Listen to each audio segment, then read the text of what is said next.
You're Locked On Blackhawks, your daily podcast on the Chicago Blackhawks, part of the Locked On Podcast Network, your team every day. What's going on, Blackhawks fans? Welcome back to another episode of Locked On Blackhawks, part of the Locked On Podcast Network, your team every day. On today's episode, I'll preview tonight's matchup with the Pittsburgh Penguins. I'll also get into Steven Ellis from the Daily Faceoff, his early 2025 NHL Draft mock top 10, before getting into an update on Blackhawks 2023 second round pick Roman Kantserov to close up today's episode. Quick reminder off the jump to hit that like button, hop in the comment section below, and subscribe to Locked On Blackhawks on YouTube, all of which is 100% free, will not cost you anything, and helps me out in a massive way in growing the show. And last but certainly not least, got to give a quick shout out to today's sponsor, which is Monarch Money. Go and take control of your finances by using the promo code LOCKEDONNHL in all caps at monarchmoney.com for 50% off on your first year. All right, happy Tuesday, everyone. Again, thank you all for joining me on another episode of Locked On Blackhawks, your one-stop shop for all things Chicago Blackhawks. Hope everyone's start to their week is going lovely. For the second time in 3 days, the Blackhawks are going to square off with the Pittsburgh Penguins, this time out east at PPG Paints Arena for a 6 p.m. Central Time puck drop here this evening. Hawks obviously looking for 2 wins, a quick 2-game season sweep over the Penguins in a 3-day stretch after defeating them 3-1 at the United Center on Sunday night, which I was fortunate enough to be in attendance for that Blackhawks victory, their second to last home game of the season, down to just the final 5 games here in the 24-25 campaign. Only one more home game at the UC for the Blackhawks, which will come this Saturday against the Winnipeg Jets. But considering these two teams just met a couple of days ago, don't really got to go into too deep of a preview of this matchup. Neither team has any aspirations for the Stanley Cup playoffs at this point in time, but always fun when Connor Bedard can get together and face off with his childhood idol in Sidney Crosby. So they'll be going head-to-head here once again this evening. For the Blackhawks lineup, considering they're coming off of their first win in the month of April, a victory that snapped their 5-game losing skid, it's kind of hard to expect Anders Sorensen to tinker with the lineup all that much. I wouldn't be surprised if we didn't see any changes whatsoever. However, I do think there is the possibility of 1 to maybe 2 lineup shakeups tonight here out in Pittsburgh. Nothing coming for the Blackhawks top line, though. Really hope that continues to be the case over these final 5 games. Donato, Mikheyev on the wing with Connor Bedard sandwiched in the middle as the center iceman. Really should have been the Blackhawks top line, in my opinion, for all of the second half at the very least, but I guess better late than never. Donato has cooled off a little bit here as of late, but for the totality of the season has been incredible for the Blackhawks. Connor Bedard now has points in 4 of his last 5 games, just became the 11th teenager to score 60 points in back-to-back seasons as a teenager, picking up a primary assist on Ilya Mikheyev's game-winning goal on Sunday. Hit 20 goals for the second time as a teenager as well. Would love to see Bedard continue to finish the season on a high note and maybe hit that 65-point plateau for the first time in the NHL. But love the top line of Donato, Mikheyev, and Bedard, what they've been doing here recently. Mikheyev has been absolutely electric over the past 19 games. 10 goals during that stretch, along with 5 assists for 15 points. His wheels have been much needed, and the way that he goes about his business on both sides of the ice, an effective penalty killer, and been probably the most effective point producer for the Blackhawks over the last month to month and a half.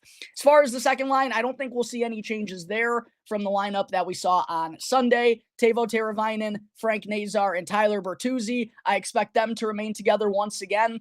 And what a nice run it's been for Frank Nazar to close out the season as well. Scored a shorthanded goal, Blackhawks' first shorthanded goal that wasn't scored by Ilya Mikheyev this season, to kick off the scoring on Sunday. That now gives Nazar points in 3 consecutive games, and he has 5 total, 2 goals and 3 assists over his past 6 games. Love to see Frankie starting to play his most consistent hockey here as the season comes to a close.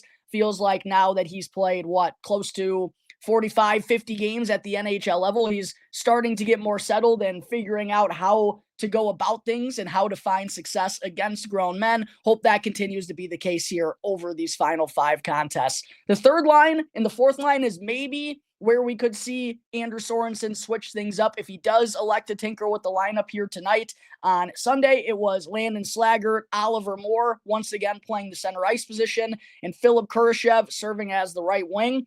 My guess, as of right now, obviously recording this prior to the Blackhawks morning skate out in Pittsburgh, I'd anticipate that's the same third line once again. If it were up to me personally, I'd bump Lukas Reichel up to that third line with Slaggert and Moore and swap Kurashev down on the fourth line. Looks like, I guess though, Kurashev is going to remain in that spot, and that would likely leave Lukas Reichel, Joe Veleno, and Nick Foligno serving as the fourth line there.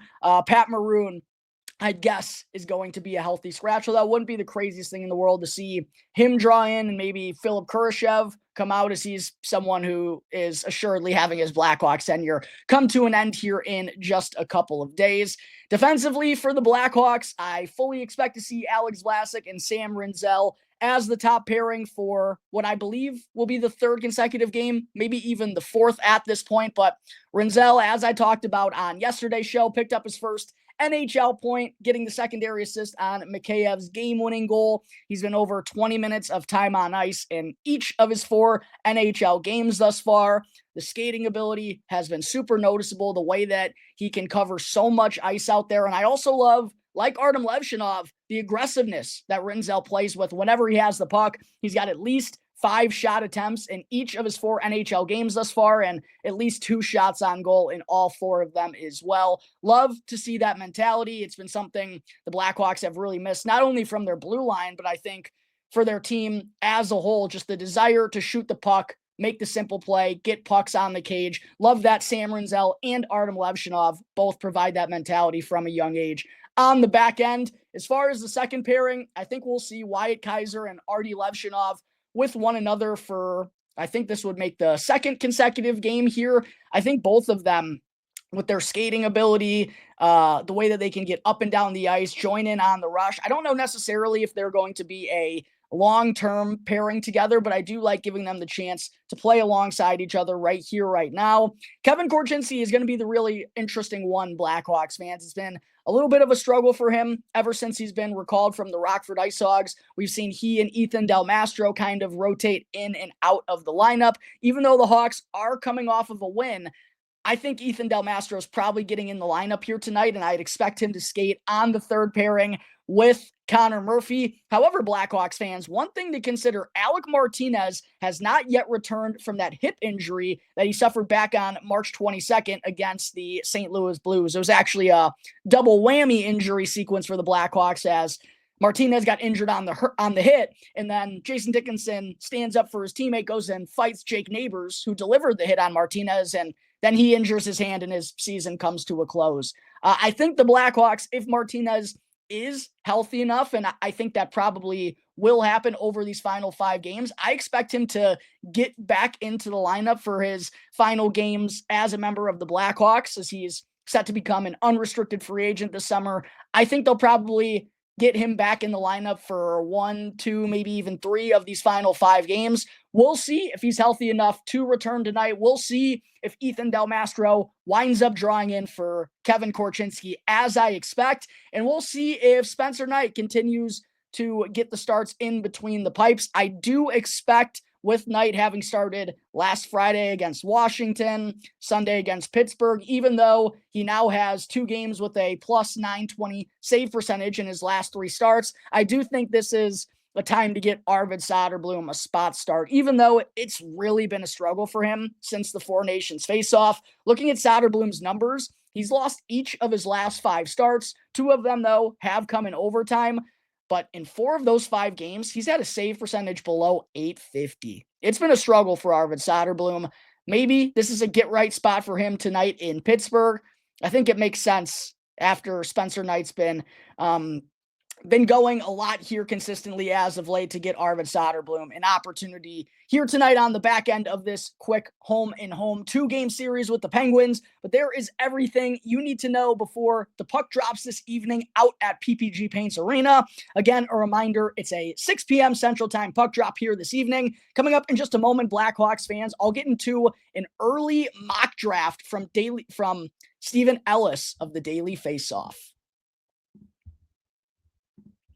But first, I got to talk to you all real quick about the fine folks over at Indeed. You just realized your business needed to hire someone like yesterday. How can you find amazing candidates fast? It's easy. Just use Indeed. Because when it comes to hiring, Indeed is all you need. Stop struggling to get your job post seen on other sites, because Indeed Sponsored Jobs puts your post at the top of the page and help you reach the right candidates faster. They make sure your post is seen by the right candidates right now. So skip all of those unnecessary questions and steps, and now you can speed up your hiring process with a $75 sponsored job credit by just visiting Indeed.com/lockedon. And make sure to support our show by telling them you heard about Indeed right here on this very podcast. Terms and conditions apply. Hiring, Indeed, is all you need.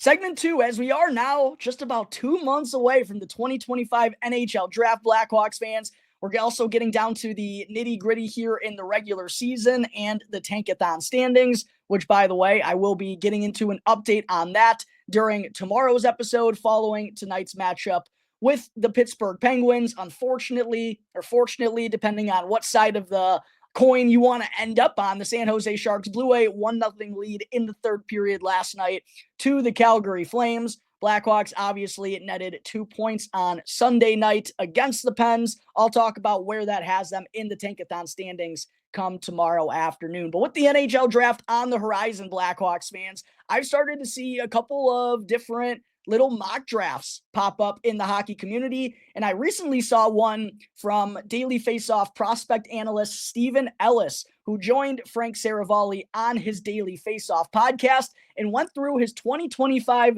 NHL Draft mock top 10 right here, right now. So I definitely wanted to go through my reaction of Steven Ellis's top 10 and share my thoughts on that as we're starting to get towards draft season in the end of the 24-25 campaign. With the number 1 overall pick in Steven Ellis's current 2025 mock draft top 10, no surprise, Erie Otters defenseman Matthew Schaefer, despite not having played still since the World Juniors, and I will get into a brief update on Matthew Schaefer here in just a moment in terms of whether we'll see him take part in the OHL playoffs. Despite him not having played yet here in 2025, still seems very likely that Matthew Schaefer is going to be the number 1 overall pick. I haven't looked at any odds on it or anything from any gambling site or anything, but I'd guess Matthew Schaefer, if you were to give odds on him being the number 1 overall pick, it would probably be minus 250, minus 300. I know Michael Misa has done incredible things as a 17-year-old in the OHL, but it feels like Matthew Schaefer, at least according to most credible mock draft sites and most draft analysts, he is still the head honcho in the 2025 class from most sources. So it shouldn't be a surprise that Steven Ellis also has Matthew Schaefer at number 1. At number 2, no surprise here either. The man I just mentioned, Michael Misa, who I know a lot of us Blackhawks fans have our eyes peered towards, considering sure feels like Connor Bedard could use a nice running mate for years to come on that top line. Michael Misa, an elite goal scorer, second leading goal scorer in the OHL, only behind Nick Lardis. It would be a lot of fun to watch those two work their magic for years to come. No surprise with the season Michael Misa had that he winds up at number 2 on Steven Ellis's mock draft top 10. After number 2, though, is where things really start to get interesting. According to Steven Ellis, at number 3, despite all the negative comments that I've had in my comment section, despite some of the criticisms thrown his way, James Higgins still is number 3 in Steven Ellis's mock draft. A point-per-game player for Boston College as a freshman. No, it wasn't to the level of what was expected, especially with some of the quality teammates he was playing with. the level of scoring and just kind of the prestige of the kid going into his first NCAA season. I think most of us anticipated he would put up more points than he did. However, I still think his creativity and the way that he skates is going to be intriguing enough for some team to land him inside the top 4. I've kind of been having a debate with Luke Heinzman, who regularly asks questions for Mailbag Monday about James Higgins, despite, having the quote unquote down year that he had. I'd personally be stunned if he does not wind up in the top 4 still. And Steven Ellis here still, in fact, has him going at number 3. At number 4, Ellis has big power forward Porter Martone at number 4. And it'll be really interesting should the Blackhawks, I don't want this to be the case because I really would love them to come away with Michael Misa. But should the Blackhawks come away with the NHL Draft lottery with the 3rd overall pick, it's going to be fascinating to see who they choose between James Higgins and Porter Martone. I'd probably lean more towards Martone personally, just because of the size and skill combination. And the Blackhawks just already have so many undersized players in their forward group, especially at the center ice position, right? And James Higgins fits that mold as well. However, if the Blackhawks do wind up at number 4, while there are some players a little bit further down who have size, and I know there have been people in my comment section still saying they'd rather take those players over James Higgins, I'm not personally ready to go that far. I do believe James Higgins, like I said, still winds up going inside the big 4 in this 2025 draft. At number 5, next up, Steven Ellis has Anton Frundell. Number 6, he has Victor Eklund. 7, he has Caleb Denoyer, an incredible French name that I'm sure people are going to butcher leading up to this year's draft. Jackson Smith comes in at number 8. Jake O'Brien of the Brantford Bulldogs comes in at number 9. And then Justin Cabinot comes in at number 10. So there is Steven Ellis's mock draft top 10 right here, right now. And I know I've mostly on the show only covered those big 4. Starting here today, I guess not here today, but starting here this week, I'm going to start diving into Anton Frundell, Victor Eklund, Caleb Denoyer, and all of these other players that Steven Ellis had inside his top 10. While it's likely the Blackhawks wind up in the top 3 again, you never know how the ping pong balls are going to bounce. And I want to make sure all you Blackhawks fans, as well as myself, are fully covered and have the full tea on each of these prospects and their skill sets. Before I get into segment 3, Blackhawks fans, do want to get into a quick update on Matthew Schaefer, who, again, fully expect him to wind up being the number 1 overall pick in this draft class. Even if he doesn't happen to return for the Erie Otters here in the playoffs. Would be huge if Erie could get him back, though, because as I talked about on yesterday's show, Martin Misiak, Ty Henry, and Erie have their hands full in the second round as they'll be taking on the top-seeded London Knights. There were some whispers, as I mentioned on my show, that Matthew Schaefer could potentially return for the Erie Otters in the postseason, and there were even some videos I saw on X, one coming from, it wasn't Frank Saravalli, it was Chris Peters. Chris Peters said that he was hearing there was a possibility that Schaefer could have returned for Game 4 or Game 5 in that opening round series against Saginaw. Well, that didn't wind up being the case, and I haven't seen any further updates on Schaefer since then. However, we do know he's been skating. I don't believe the non-contact sweater has come off yet, but it sounds like he's trending in the right direction and seems like there's a possibility for him to return in the second round against the London Knights. What a huge boost that would be to the Erie Otters blue line, and also would be awesome to see Matthew Schaefer get in his first game action since the World Juniors before likely being the top overall draft choice in this year's class. We'll see if that winds up being the case. If we get any news on Matthew Schaefer, I'll make sure to bring it up, and I'll have the entire rest of the OHL playoffs covered right here on Locked On Blackhawks, so you don't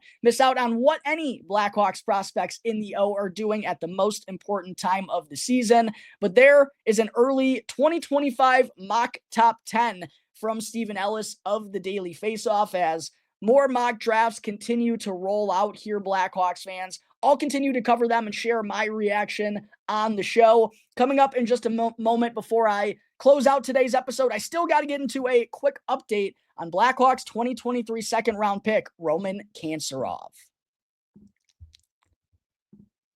But first, I got to talk to you all about Monarch Money. You ever check your bank account and wonder, where did all my money go? Between dining out, online shopping, and entertainment, it's real easy to lose track. But that's where Monarch Money comes in. Your personal CFO, giving you full visibility and complete control over your finances. And Monarch Money isn't just a budgeting app. It's a complete financial command center so that you can track all your accounts, investments, and spending all in one place, and you can stop just managing your money and start building wealth. And what I personally love about Monarch is that instead of juggling multiple financial apps at the same time, you can just use Monarch to check your finances, track your spending, and even plan your long-term goals. So what are you waiting for? Go and take control of your finances right now with Monarch Money by using the code LOCKEDONNHL in all caps at monarchmoney.com for 50% off on your first year.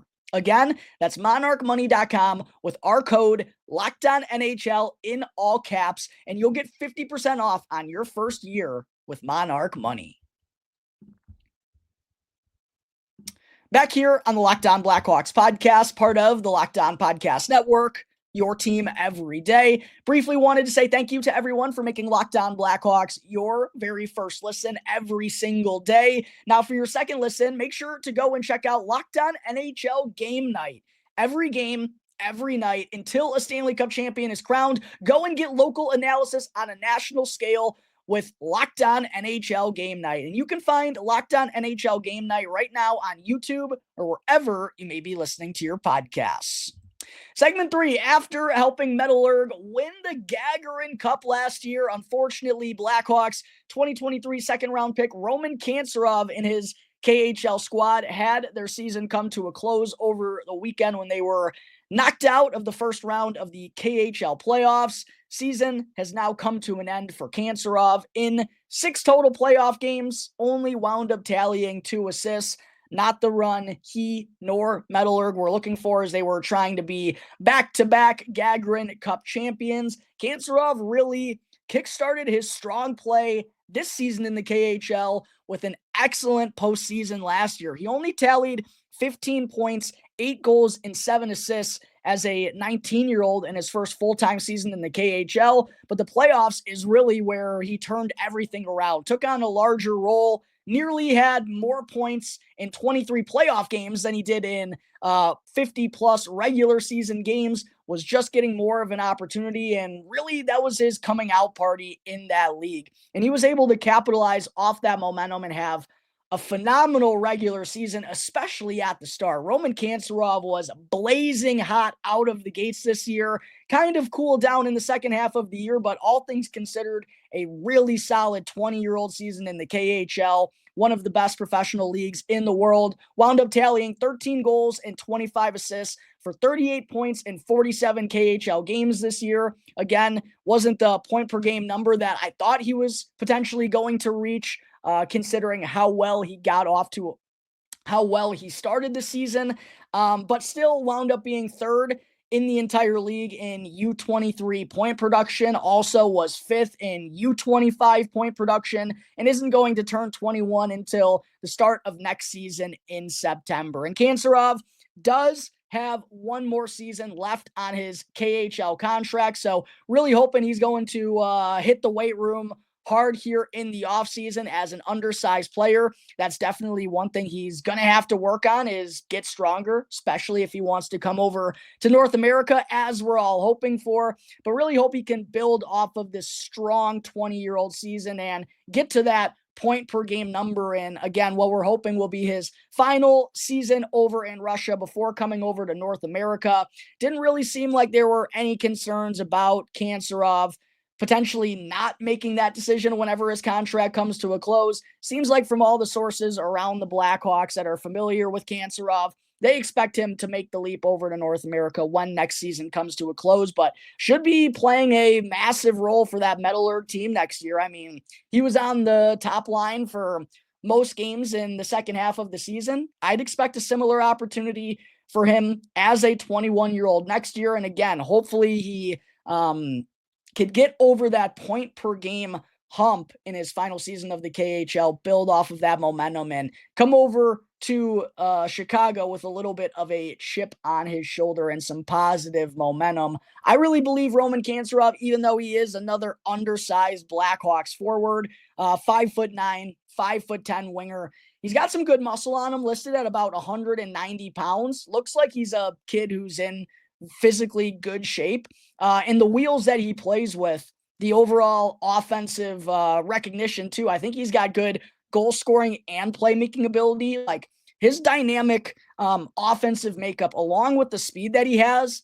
I know these are two guys in two different leagues, two different situations of their development paths, but it reminds me a lot of Jack Pridham. Like I think Roman Kantserov, except higher level as he's already doing it against grown men. I think Roman Kantserov has that same type of makeup, and I believe he can be a middle six, good offensive-minded winger for the Blackhawks in the future. And I also think because of the speed, there's upside for him on the defensive side of the game as well. So super excited for the future of Roman Kantserov. Really strong 20-year-old season over in the KHL. One more year for him to go over in Russia, and then hopefully he's headed to Chicago to join on with the Blackhawks. But that's going to wrap up today's episode of Locked On Blackhawks, everyone. As always, thank you all again for joining me on the show. Be sure to go and subscribe to Locked On Blackhawks right now for free, wherever you may be listening to your podcast. Hit that subscribe button and follow the show on YouTube as well. That way, you can get the latest episode as soon as it's available each and every day. Till the next episode, everyone, go Hawks. Let's pick up this nice 2-game sweep against the Pens. And I'll see you on tomorrow's episode of Locked On Blackhawks, part of the Locked On Podcast Network, your team every day.